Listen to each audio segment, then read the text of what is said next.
Chase at the 40. Look at that move. Look at Chase go. Oh, my goodness. What a gear. He comes down to this in his car end zone. Intercepted. McPherson. And Cincinnati is heading to the Super Bowl. Toss here. Mixon's going to throw. Open man. Caught. Higgins touchdown. Drives touchdown. Joe Burrow has his first rushing touchdown of the season.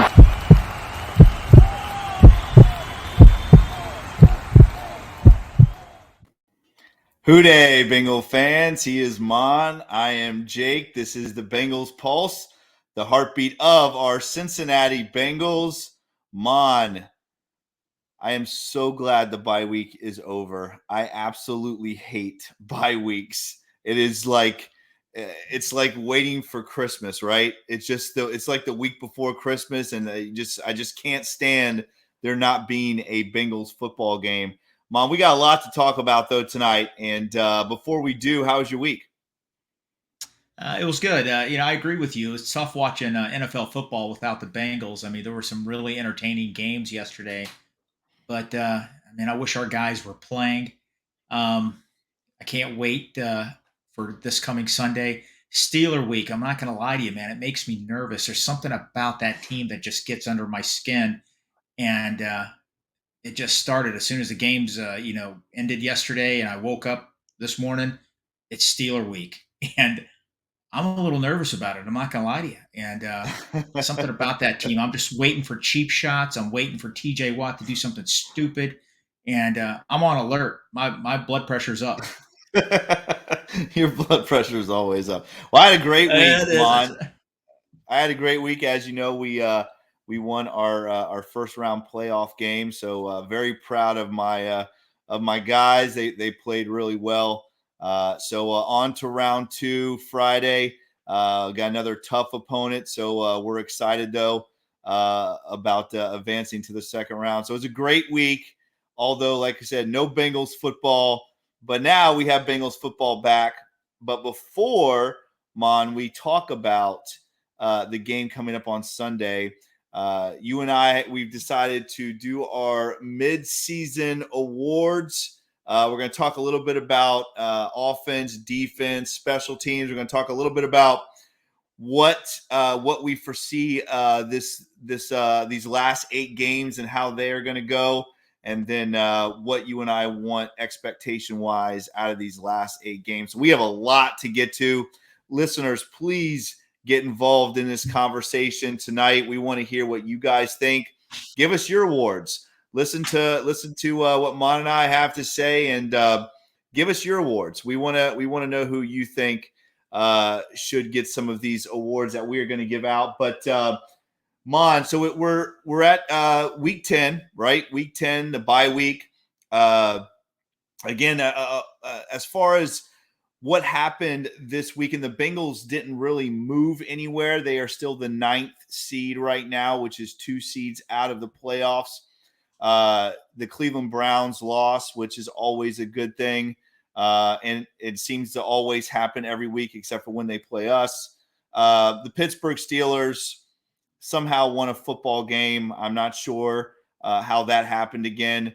But Buffalo losing definitely helped our Bengals. That was a crazy game. Maybe the best catch I have ever seen in my entire life, coaching, playing, watching football. That Justin Jefferson catch was absolutely incredible on 4th and 18.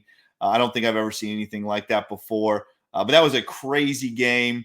And then the Chargers losing last night, that helped the Bengals as well. But the Titans winning obviously didn't help. So it was kind of a split weekend as far as what helped the Bengals. Again, we've talked about it before. Right now, what is killing the Bengals is their conference record, right? They're 2-3 in the AFC. And out of those top 9 teams right now, the Bengals have the worst conference record. And we talked about that. We've been saying it on this pod. Losing those 3 divisional games, not only does that hurt you division-wise, but it kills you when it comes to these tiebreakers. And right now, the Bengals conference record at 2-3, sitting at the 9th seed.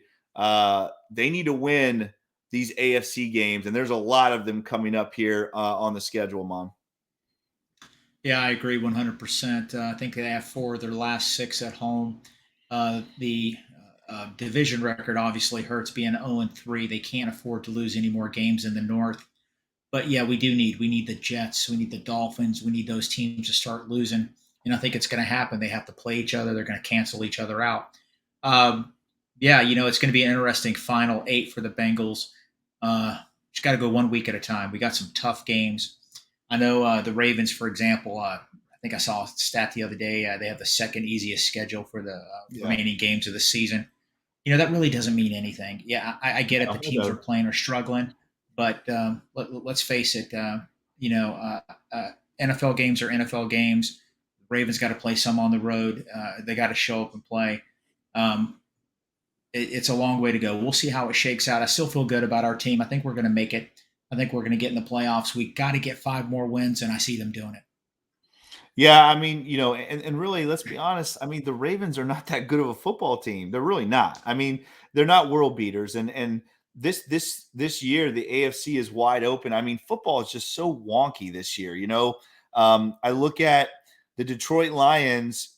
They go out and they beat the Packers last week, and this week the Packers beat the Cowboys. I mean, the whole season is just crazy right now. It just doesn't make any sense.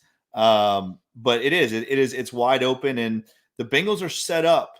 They're set up nicely. Don't get me wrong. They got some tough games ahead, but they have a lot of AFC games, which is what we want. And then obviously, like you said, 4 out of the last 6 games are at home, which helps. All right.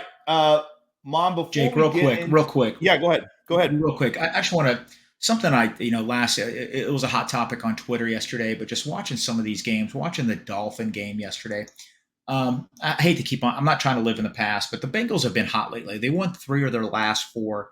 The one donkey was the Browns game, obviously. And it just opened up some wounds yesterday. I mean, the loss was scabbed over. Great win over the Panthers. Watching the Dolphins run up and down the field against the Browns. I just honestly, and there's multiple people on social media saying the same thing. How did the Bengals only run the ball 10 times against the Browns? I don't, just my opinion. To me, that's the worst loss of the year. And no doubt. The Steeler game, all the turnovers, the sacks, that was a horrible loss. We were there for that game, but it was just piss poor. And I can't believe they only ran the ball 10 times. Well, no, I mean, and not to get, we won't stay on this, but I agree with you 100%. I think it is the worst loss of the season. I think it's the most embarrassing loss of the season. I said it 2 weeks ago. The Cleveland Browns, Mon. Again, I watched some of that game yesterday. It is like they are playing a different sport. They are terrible, Mon. They are terrible. And I know that that you think very highly of Nick Chubb and some of those other guys, and they have some good players, Mon. But that football team is awful. They are awful defensively, Mon. They are awful, and we scored 13 points against them. It just, I agree. I mean, that is by far the worst loss of the season. And the Steelers one obviously is a very close second, because they are just as bad. I mean, oh my goodness gracious! And we've won. Go ahead. We've won 3 of the last 4. This team is starting to play their best football, but that Monday night game against the Browns, I guess it was just every year the Bengals have one of those just games you have to write off. Hopefully that's the one, but we should be on a 4-game winning streak right now. And I just, I'm not here to bash Zach Taylor and his coaching staff. We've done that enough in the past on some of the questionable games. But to me, that was his worst coaching performance of the year. But hey, you know what? I'm still a fan, and let's get these next 8 games. And they get another shot at him too, right? And that's the big thing is they get another shot, and it's at home, and they have got to get that monkey off their back, so to speak. They have got to be able to beat the Cleveland Browns. They have to. I mean, Yeah. it just doesn't make any sense to me. It just doesn't. And it's not one of those things that I can easily just write off. I just can't do it. You know, I think I said this in our group text over the weekend, and I do not want Zach Taylor to get fired. I love Zach Taylor. He's a great head coach, but we gave Marvin Lewis so much, you know what, about not being able to beat the Steelers. I mean, we as Bengal fans harped on it. Every year we gave Marvin Lewis crap because he could not beat the Pittsburgh Steelers. And I feel like we're running into the same thing now with Zach Taylor and the Cleveland Browns. And I don't want to let Zach Taylor off the hook. I don't want to do that. He needs to find a way to beat this team. You have to do that. These divisional games, you have to do that. If we gave Marvin Lewis, all that crap about not being able to beat the Pittsburgh Steelers, then Zach Taylor needs to get that same response if he continually loses to the Cleveland Browns. He just Jake, I agree. I agree. The games have some of the games haven't even been close.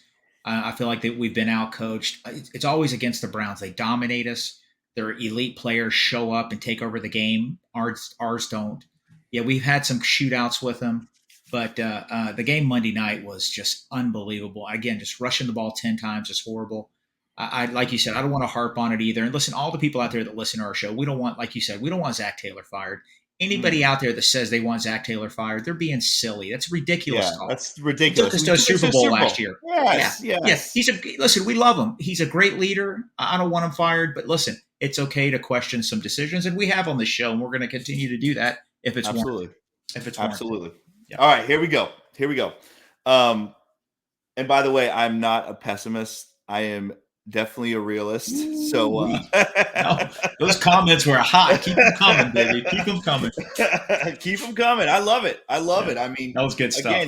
Again, we're going, you and I mean, we're fans. We're, this is that's that's part of this show is we are going to be real with our listeners. And I am very optimistic about these next 8 games. I really do feel like, especially the good news we got today, DJ Reader is cleared to play football. That is a huge step forward. All right. Okay, let's move on here. Before we get to our awards, Maan, I'm going to go through some of our offensive and defensive stat leaders. Okay. This is through 9 games. Here we go. I'm going to try to round robin this thing pretty quick. Here we go. Okay. Joe Burrow is 233 out of 333. That is a 70% completion percentage. 2,535 yards. He led the league last week in total passing yards. Obviously, he probably doesn't anymore now that he had a bye week. 18 touchdowns, 6 interceptions. He's been sacked 30 times already, Maan, in 9 games. We talked about that last week. That's not good. He does have 35 carries for 141 yards rushing and 4 rushing touchdowns. I would say that knee is back healthy, and I would say that we're starting to see the Joe Burrow that we expected with his athleticism. Very athletic guy, and we're seeing it with his rushing stats this year. Joe Mixon, 151 carries, 585 yards, and 6 touchdowns. That is 3.9 yards a carry. He also has 38 receptions for 272 yards and 2 touchdowns. So right now, over 800 total yards and 8 touchdowns for Mr. Joe Mixon, which is what we like to see. Leading receiver, Jamar Chase, 47 receptions, 605 yards, 6 touchdowns. Remember, Maan, that's only in 7 games, right? That's in 7 games, not the 9 games that we've played. T. Higgins, 41 receptions, 564 yards, and 3 touchdowns. And Tyler Boyd, 37 receptions, 537 yards, and 4 touchdowns. The Bengals have 3 receivers with over 500 yards receiving, which if this continues on this pace, they are going to be very close to having 3 receivers over 1,000 yards, which would be awesome. Hayden Hurst, 38 receptions for 303 yards and 2 touchdowns. And one other guy I want to throw in here is Samaje Perine. 18 receptions, 126 yards, and a touchdown. He also has 25 carries for 133 yards. So total, he has touched the ball 43 times. 43 times he has touched the ball and has almost 260 total yards. Not too shabby for Mr. Perine. Money Mac, Evan McPherson, 11 of 15 for field goals. His longest one, 59 yards. And he is 23 of 25 extra points. Defense, Jermaine Pratt is the leading tackler right now with 60 tackles. Logan Wilson at 50 tackles. Bates and Bell each with 40 tackles. Both of our safeties tied with 40 tackles. Sam Hubbard, 38 tackles. B.J. Hill, 37 tackles. Trey Hendrickson leads the team in sacks with 4. Sam Hubbard has 3.5 sacks. 14 total sacks as a defense. Bell leads the team in interceptions with 4. Jesse Bates with 2. They have 8 total interceptions as a defense. Not too bad, right? Not too bad.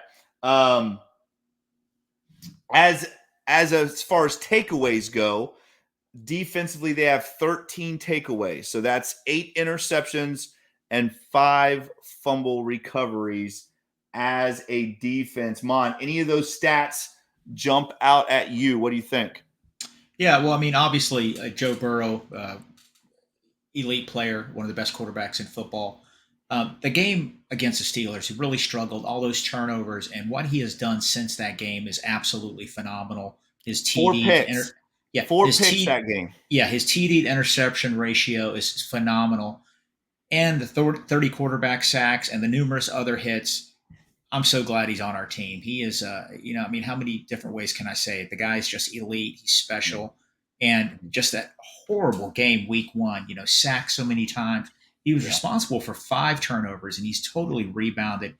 You know what? I know he's not the sexy pick. Nobody's really talking MVP. He should be in the discussion for that. But unfortunately, all these other blue bloods are probably, you never hear his name when national pundits are talking about it. But what he's done is phenomenal, and these next 8 games are going to be special, I think. You know what's crazy, Maan? Real quick, Maan, I don't mean to interrupt you, but it's crazy going back to that, is his numbers are better than Josh Allen in almost every category. But Josh Allen's MVP candidate, and you don't hear anything about Joe Burrow. It's absolutely ridiculous. It's such a clown show. Listen, it's such a clown show. Listen, Josh Allen's a good player. I'm not going to say he's not a good player, but he's the flavor. ESPN, Fox, everybody's been pumping him up. And like we said before the season started, we were talking about, the Buffalo Bills got more respect for almost beating the Chiefs last year than we did for beating them. And so we beat him twice. This national narrative is going on about Josh Allen. Back to the stats. One thing I really love, I love the distribution of the to the wide receivers. Yes. You have Chase at 47. You have Higgins at 41 receptions. Hayden Hurst at 38. Joe Mixon at 38. Tyler Boyd at 37. I mean, that's phenomenal. I love that. He's equally distributing the ball. Mm-hmm. Yeah, Jamar Chase. I guess he's not going to play this week against the Steelers. Hey, man, let's get him right. Let's get him ready for the last 6 games of the season. I love that. The defensive stats I like. I like the fact that, I was sitting there thinking about the show, about, our defense and offense and all that. I honestly think, I don't know about you, Jake, I think our linebackers, I think that's the best part of our defense right now. We have studs at linebacker. Pratt, Wilson, Gaither. Those guys are all players. And they're all towards it. If you look at our tackle totals, they're all linebackers, and you love to see that.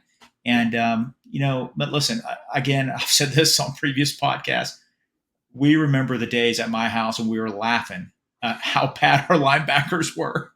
And what a big difference seeing these guys play, how athletic they are. And Yeah. I think they play a big part in the success of Lou Anarumo's defense. Oh, But absolutely. yeah, man, the stats are good. They can be better in some areas. Sack totals, you've been harping on that. That's, you're right. The sack numbers are down. I still think Trey has been really effective this year. I think teams are zeroing in on him. They're chipping away at him. They don't want him to get these big sack totals, but his pressure rate's up. His Pro Football Focus numbers are really high.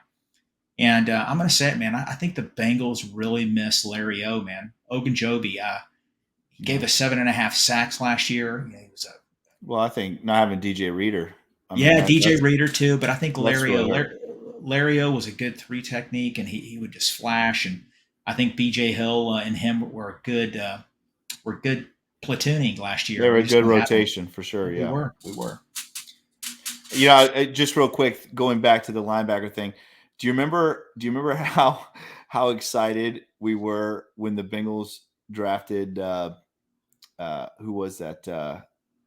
Keith Rivers. I think it was Keith Rivers. And we've definitely come a long way. Nothing against Keith Rivers. Keith Rivers, he was solid, but man, our linebacking core now is just, man, they were terrible. They were terrible. And and again, even though they have been bad in the past, I think probably the best linebacker tandem that you have to say would be Brian Simmons and Takeo Spikes. When the Bengals had those two guys, but the rest of the offense was so bad, that those guys kind of got overlooked. But that's kind of what this linebacking core is starting to remind me of, is that Takeo Spikes, Brian Simmons, linebacking group that really carried the defense. And I think that's, like, I agree with you. I think that right now is the best part of this defense. Yeah, even the backups, Marcus Bailey, Joe Bocci. They've played good. Akeem Davis Gaither. Davis Gaither has played. He's had an incredible season. He's going to be a starter next year because Pratt's probably not going to be on the team. And Gaither is a player. I think he started 3 games this year, and each game he's led the team in tackles. So, hey, the Bengals have done good. Duke Tobin and the staff, front office, has done a good job accumulating talent there. And I'm glad because, for years we suffered at that spot, and not anymore. Yeah, absolutely. Agree with you 100%. All right. You ready to get to the awards? Let's do it. Let's do it. All right. You want to start with let's just start at the top. Let's go right to our MVP. I don't know what your 2 MVPs are, but I'm guessing we're going to be somewhat close. I mean, I don't know. I guess let's go ahead and do offensive MVP first. You want to take this one, Maan, or you want me to take this one? Yeah, you know what? Listen, I already mentioned him. I'll go first, Jake. Listen, okay. I was debating not to pick this guy because it's a no-brainer, but Joe Burrow is the MVP. Absolutely. Listen, how can you not pick him? I get he automatically is. I was thinking about just picking like an honorable mention guy because everybody's going to pick Joe Burrow, but no, I'm going to go Joe Burrow. Listen, his stats speak for themselves. You did a great job of relaying his stats, and I just like the transformation from week 1. I mean, that was a catastrophe. That was a blip in the radar. You're not going to see Joe Burrow do that again in his career. Ever. I really don't think so. Ever. I agree. That was such a catastrophic game 1. And for him to absolutely turn it around and look at the stats he has now. You said he's only thrown 4 interceptions since then. No, man. He's only thrown 2 since then. Oh, that's right. You're right. Because he had 4 in that game. He's only thrown 2 interceptions. He's only thrown 2. He's thrown 2 interceptions in the last 8 games, Maan. He had 4 interceptions and 1 fumble in that game. Yes. You're right. It's just, listen, the guy is special. His football and intellect is through the roof. That's what sets him apart. That's what I think makes him better than Allen. I think that's what makes him better than Herbert. That's what makes him the best young quarterback in football. His brains, that intellect is unbelievable. Listen, and he has decent athletic skills. He has a decent arm. He doesn't have a howitzer like Josh Allen, but you know what? He doesn't need to have it. He's accurate and he's smart as can be. And that's what I love about the guy. That's why I feel good about these next 8 games. You know, I see us, we need 5 more wins. I think it's going to happen. But listen, Joe Burrow is the MVP of the offense. You know, you could say Jamar Chase if you wanted to, but Nah, you can't. You can't, no. Mon. I mean, listen, Joe Burrow's a man. Burrow, and again, you know, the offensive line has been better. This guy has still been hit a lot. He's been sacked 30 times. Mon, his completion percentage is 70%. I know. And it's not like we're talking about a guy that throws it 15 or 20 times a game. This guy has thrown it over 300 times already. And his completion percentage is 70%, and he's got 6 interceptions. He has thrown it 333 times, and he has 6 interceptions. Yeah, that's crazy. Yeah. And Jay, a couple of those were deflected. Yeah, and the one by T.J. Watt. Listen, whatever.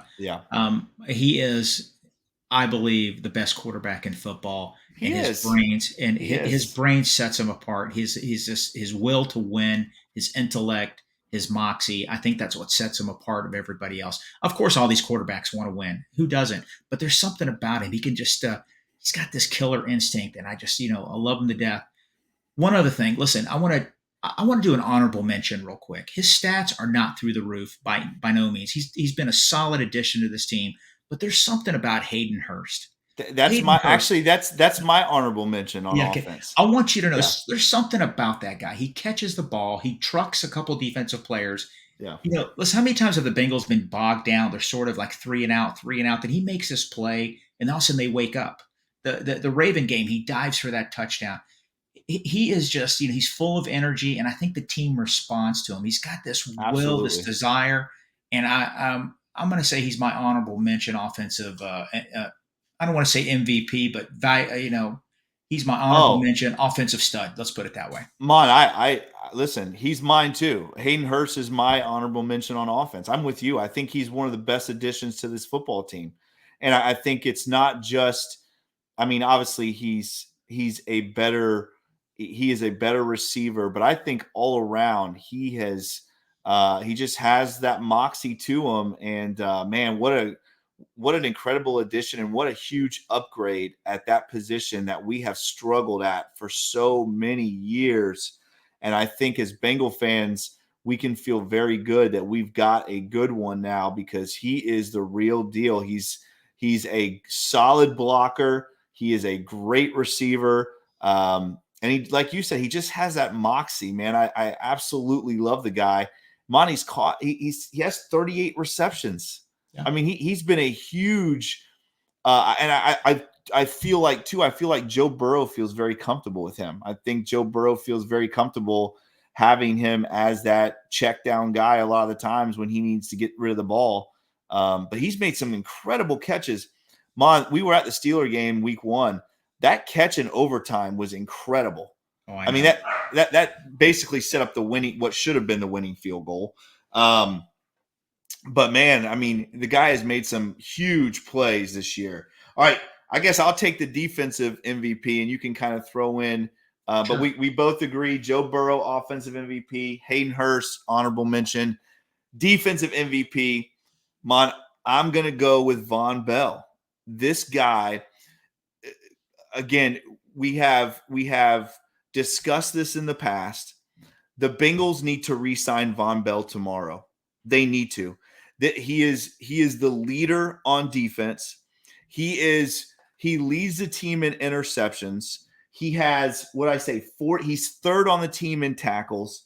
But I think for us that watch every Bengal game, this guy is making plays. And I talked about it earlier on in this pod many of times. On defense, you've got to have playmakers.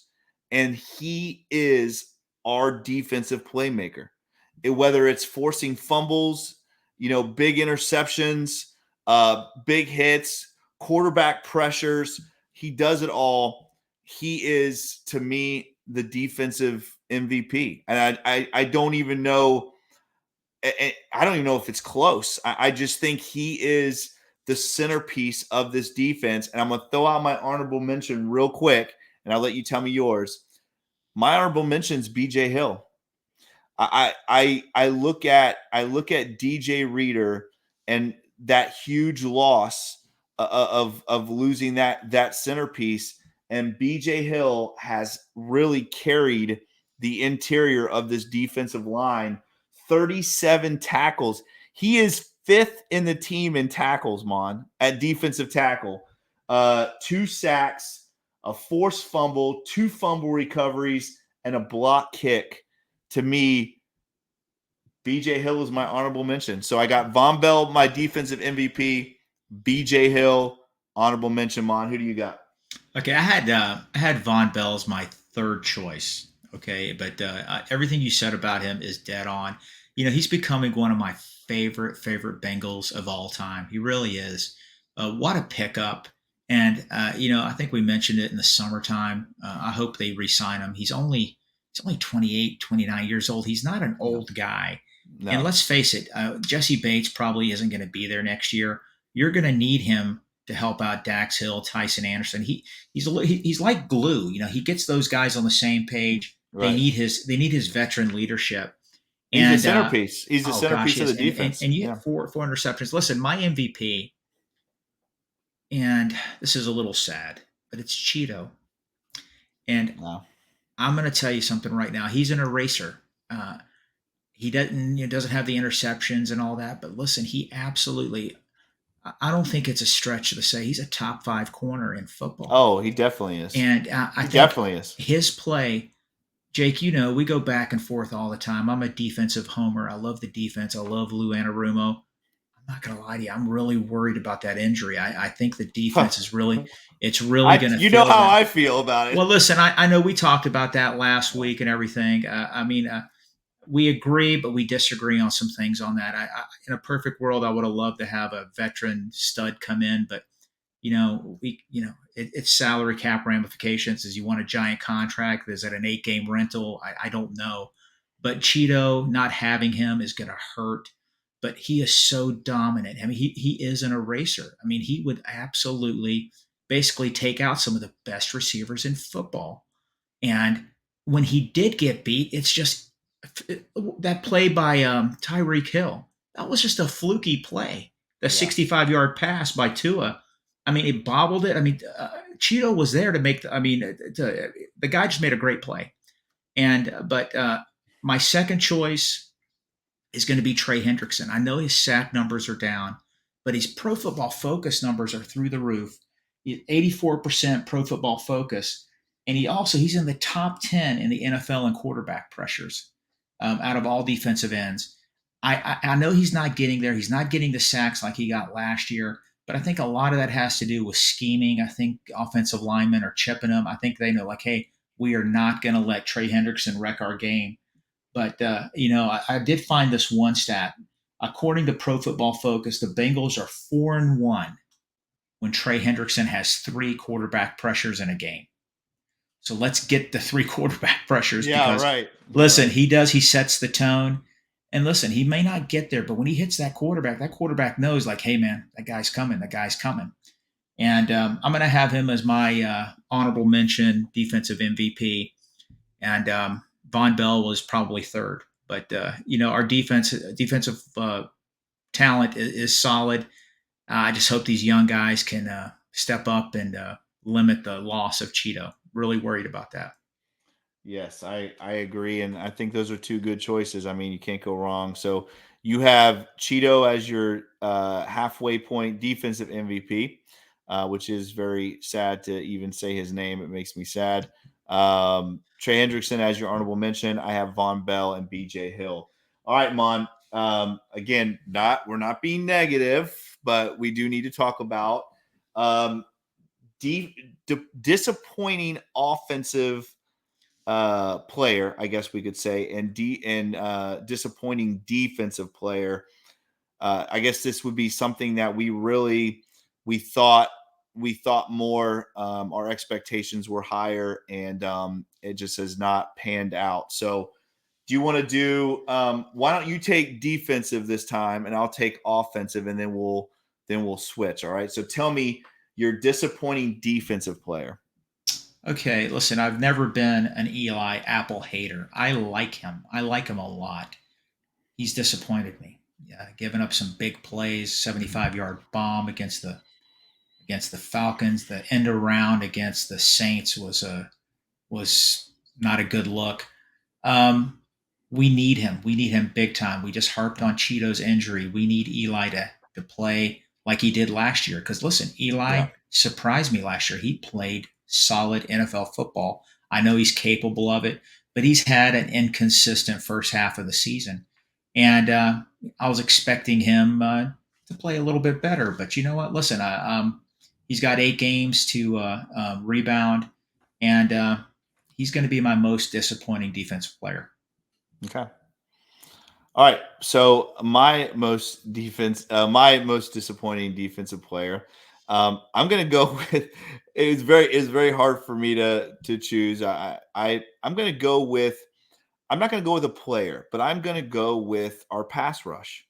I have been extremely disappointed in our pass rush. I think our pass rush right now is the weakest part of this football team. And that's saying a lot because our offensive line has given up 30 sacks, or 32 sacks. But our defensive line, again, you know how I feel about this. That is what wins in the NFL.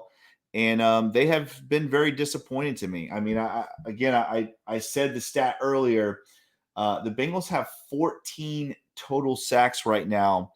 Trey Hendrickson had 14 last year by himself.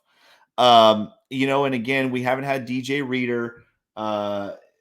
He's been out for 5 games.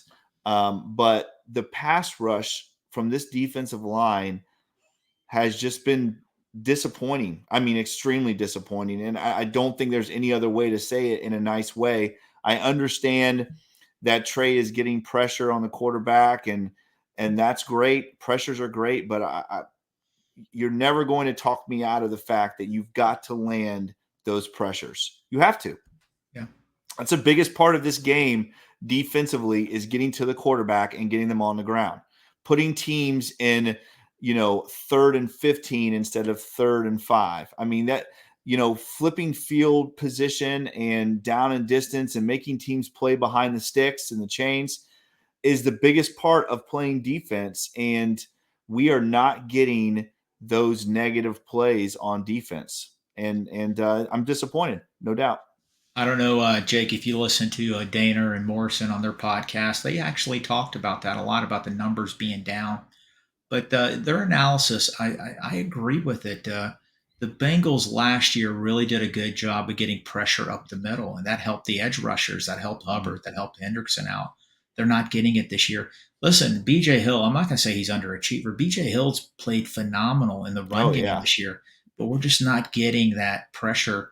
He had, I think he had 6.5 sacks last year. I think Ogunjobi had 7.5.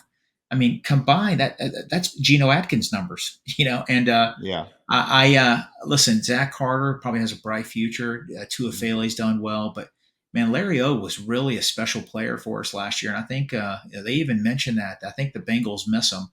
Hopefully we get a little more production out of that interior defensive line that will help Hendrickson, and that will help Hubbard. Because I really think teams are, I think they go in like, hey, we're not going to let Hendrickson touch our quarterback. Yeah, and they're doing everything in their power to try to limit that. But I still think he's a warrior. But that's a valid point. You got a good point. The numbers are down, and it's hard to argue that. All right, so I'll go ahead and do my disappointing offensive player. And I think I know it's going to be. It's Jonah Williams. Again, I think I don't know what my expectations of Jonah was, but expecting him coming back as the only returning starter on that offensive line and being a leader, and he has been. Again, I'm not being negative. I don't want. I like Jonah, but he's been the worst offensive lineman that we've had this year. And I think that's extremely disappointing, especially since he is Joe Burrow's blind side, which is terrifying. And he's given up the most pressures. He's given up the most sacks. And that's coming from Joe's blind side. And I'm just really disappointed in him. I thought he was going to take a huge step forward this year, and he's taken 2 steps back. I listen. I agree 100%. That's my choice. Also, I'm trying to be diplomatic, but I can't. He's been terrible. No, he's been terrible. He 8 sacks. He's given up 8 sacks this year. There's no way to be diplomatic about it. He's been terrible. I was reading some draft profiles. He was considered one of the safest picks in the draft. Yes, I remember that. They did have some limitations, size wise and all that. He's not the biggest tackle. Excuse me. But he has absolutely just not lived up to that draft pick of the 11th pick in the draft, I believe he was. He has been average at best. And honestly, I think this is his worst year as a pro. I agree. He's looked lost. I think he's reaching, and I don't know. I hope he rebounds because they need him to rebound. Oh yeah. Listen again. He's a blind side. He's Burrow's blind side. Your best offensive lineman should be the quarterback's blind side. I mean, that should be your best offensive lineman. We got him for another year. They picked up his option, and I know we're really jumping way ahead here, but I can see offensive tackle being a major priority in the draft, if not, first, second pick in the draft. No doubt. But yeah, he's been disappointing, and he needs to pick it up. Definitely needs to pick it up. All right, let's go rookies real quick. Your best offensive rookie, I'm guessing it's the same as mine. I mean, we don't have a lot to choose from. and he's been great. I mean, he has been, we talk about Jonah Williams and how poorly he's played. Cordell Volson, who's my offensive rookie MVP, which I'm sure he's yours as well. Am I right? Yes, he is. Absolutely. He has lived up to that. It's not just, I'm not just giving this to him because he was our only one in the draft. But he has lived up to it. And I'll be honest with you.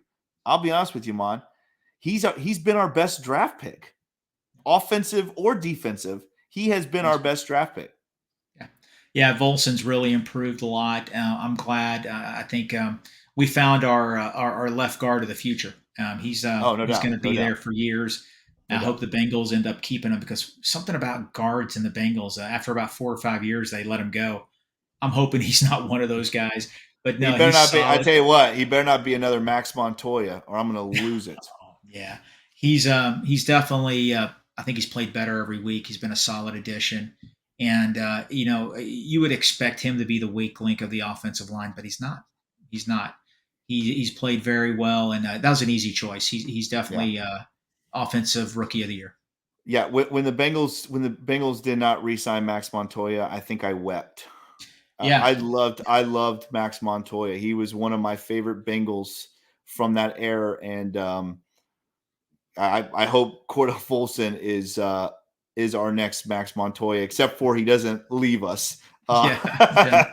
Except for that. All right, defensive MVP. I don't know who you have, but I got a feeling that we got the same one. Do you want to go first? Do you want me to go first?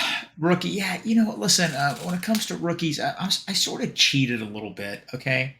Maybe we don't have the same one. No, I mean, listen. I want to say Zach Carter. He's flashed. He's done some good things. Don't get me wrong, but I think the guy we picked up. I know he's a first-year player for the Bengals, but Tuafele has really impressed me. He's flashed. Oh, you did cheat. That's cheating. I did cheat. That is cheating.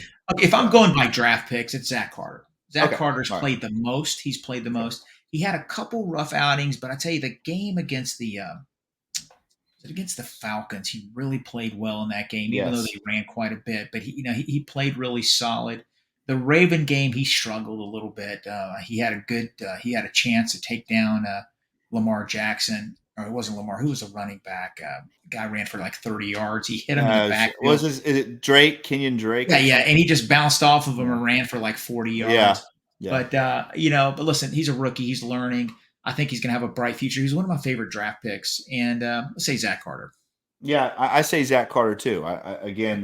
17 tackles. Again, he's in that defensive line rotation. I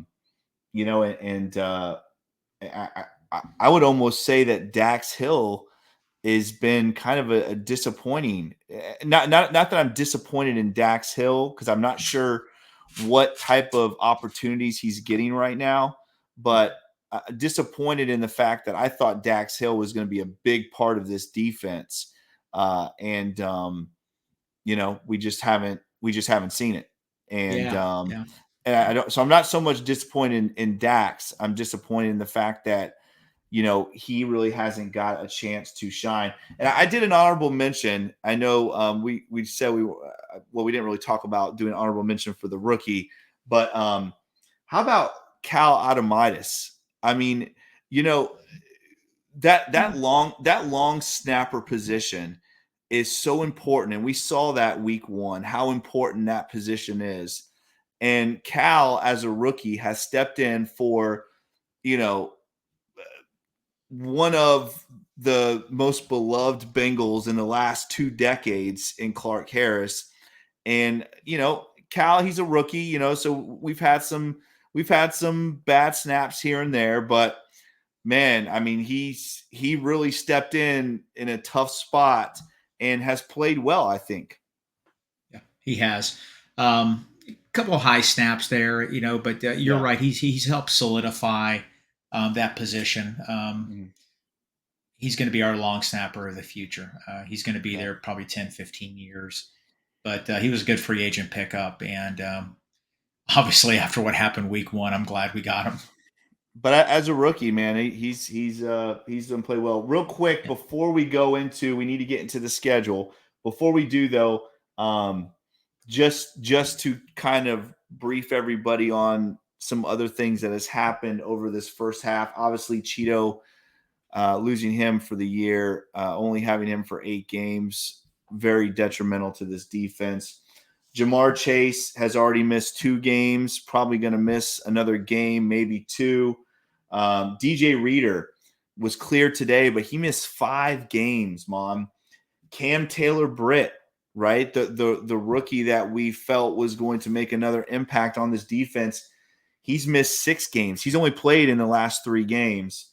Hilton, Pratt, Wilson, and Apple also all missed a game. So again, I talked about it a little bit last week. We didn't deal with a lot of these type of injuries last year. And this Bengals team, I said it last week, this Bengals team is beat up, and they have been all year. So, I guess being 5-4 with all of those injuries, is something that we can live with. Although I'm not happy about it, because, to be honest, 2 of those losses were to terrible football teams. But we didn't really have to deal with that injury bug. No, we were lucky last year. We were lucky. Now we need these young guys to step up. They have to. But, hey, Reader's coming back. Tapal's coming back. That helps tremendously. Big hole. Oh, yeah, I forgot about Tapal, right? Yeah, he's going to be coming back. And that's big, because we have some teams that are running the ball well. And we play Tennessee in 2 weeks. 2 weeks, right? Reader's coming back this week. Tapal should be ready for that game, and we're going to need him, because we know King Henry's coming to run the ball. All right, real quick, we're going to do this as quick as possible. I'm going to go through the schedule with you, and you tell me win or loss. Here we go. These are our next 8 games, Mon. You ready to do this? Let's do it. All right, here we go. At Pittsburgh. Win. At Tennessee. Win. Kansas City at home. Loss. Don't say that. I'm going to that game. Okay. Cleveland at home. Win. At Tampa Bay. Win. At New England. Win. Buffalo at home. I called it. I'm not changing. Win. And Baltimore at home. Win. 7-1. Yep. 7-1. All right. Yes. 7-1. Mon says 7-1. I am also going to say 7-1. I'll be honest with you. I really think that we are going to. I'm not just saying because I'll be there, but I really think we're going to beat Kansas City, and I think we're going to beat Buffalo. I said it in the beginning of the year. I think it's hard to go into New England and win a football game, and New England runs the football well, and I'm going to stick with that as our possible loss in the second half. But That's fair. That's fair. I'm with you. I think this, and again, it's not that I don't think New England is better than us. That's not what I'm saying.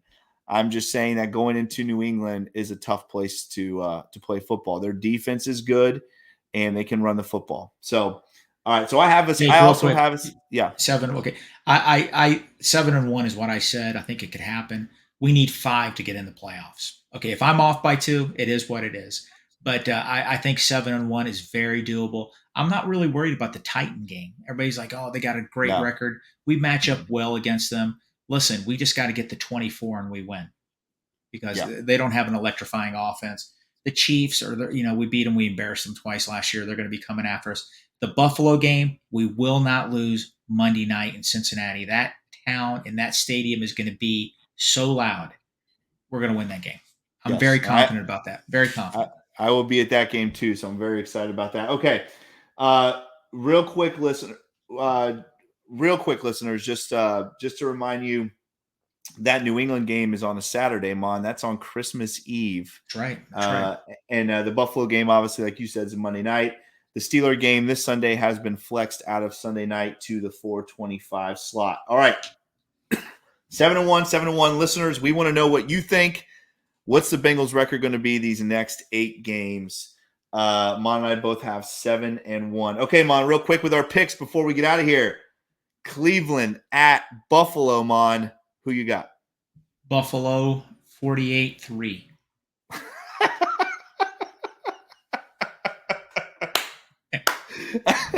Okay. That's funny.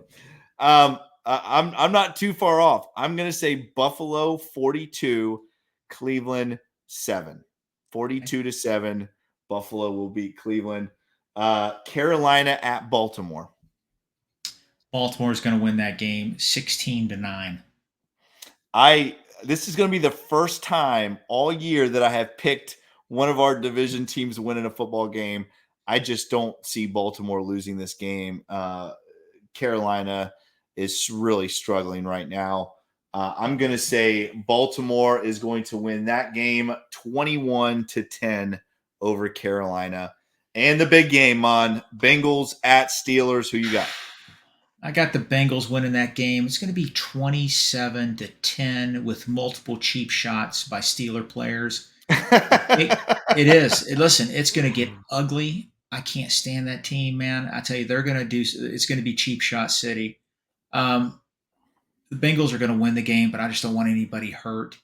And the big key here is no turnovers. We can't have a repeat of week 1. We win the turnover battle. We win easily. I expect the Bengals to do that. I'm going to say Bengals 28, Steelers 13. 28-13. Okay. All right. Again, listeners, please let us know. Jake, real quick. Real quick. I want to give a big shout out to the Bengal Fan of the Year. Phil Amorine was selected Bengal Fan of the Year this year. He's a 30-plus year season ticket holder. He's been to over 100 road games. Good for him. Awesome. Listen, go on the Bengals social media website and look how they surprised them. And it was heartwarming to see. I'm so happy for him. Hope to meet him one day. Congratulations, sir. You deserve it. Yes, absolutely. Congratulations and well done, Bengals, in picking a great candidate. I just very happy for him. So congratulations once again. All right, listeners, let us know. Let us know who your MVPs are. Let us know who your disappointments are. Let us know who your rookies are so far through these first 9 games with our Bengals. And again, let us know what you think these last 8 games are going to bring for our Cincinnati Bengals. All right, guys, if you liked this podcast, make sure you like and subscribe and share it. Make sure you check us out on Apple, Stitcher, and Spotify, all the other podcast platforms. Once again, guys, if you listen and like this podcast, please give us that 5-star review. We would very much appreciate that. Follow us on Twitter at Bengals_Pulse9 and on Instagram, the same without the at Bengals_Pulse9. And as always, make sure you check out all of our awesome pods right here on the Wincinnati Podcast Family Network. Bengal fans, let's go out and get this win. Let's go 6-4 and get this first divisional win. He is Maan. I am Jake. This is the Bengals Pulse. Hoo day, Bengal fans. We'll see you next week.